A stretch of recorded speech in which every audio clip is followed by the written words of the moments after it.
Hey everyone, it's Ish here with Growing in OKC, and today's video is all about home composting and how you can have some free compost at your house for your raised bed or your in-ground bed. Now, one of the things that I really like to do is I like to go to coffee shops and ask for just bags of coffee grounds, and usually they are more than happy to give those to you. And what you end up getting is a whole big bag of these little hockey pucks of coffee. And as we all know, coffee is great for nitrogen. And so you just kind of break up all that coffee over your bed. A second excellent form of free compost is the leaves that are falling all around us.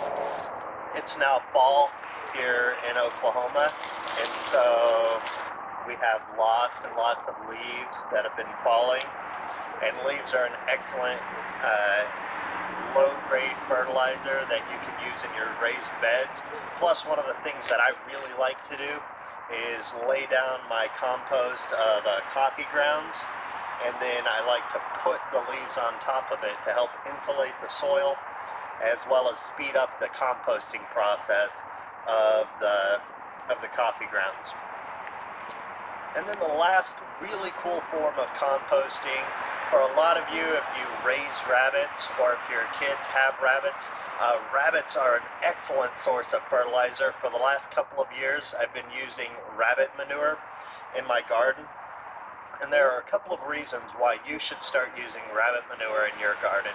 The first is that, like all herbivores, rabbits eat just a ton of food for their size. Like a single rabbit might eat anywhere about 100 pounds of food in a given year. By the time you add in the bedding, which is usually just alfalfa, crushed up low granules of alfalfa and stuff like that. By the time you add in the bedding and the waste, you end up with a ton of compost in your garden, probably more than you can use in a given year. I don't personally have a rabbit, my friend Justin does. Shout out to Justin.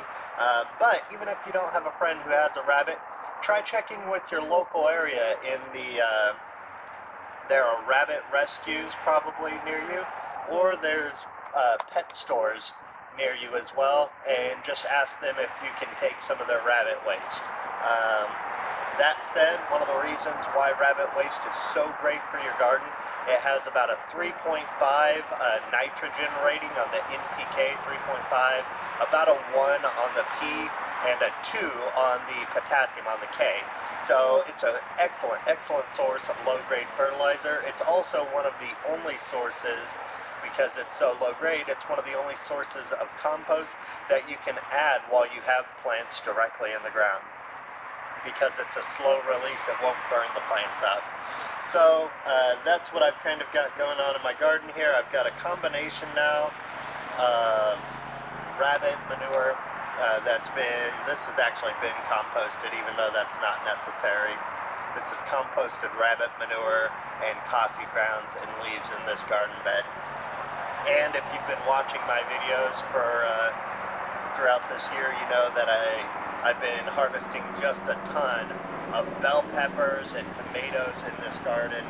And so I'm just going to let this compost over the winter. I've got nothing in here, and we'll get some excellent things out of the garden.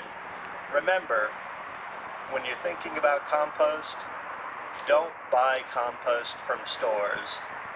Just a little bit of planning, and you'll realize that, like all good things in life, the best things in life are free, and that's true with compost as well. Compost your kitchen waste, talk to people about the animal waste, make sure you're always getting waste from herbivores, whatever, and then just collect the leaves in your neighborhood. This is Ish, wishing you the best of luck growing in OKC or wherever you're at in the country.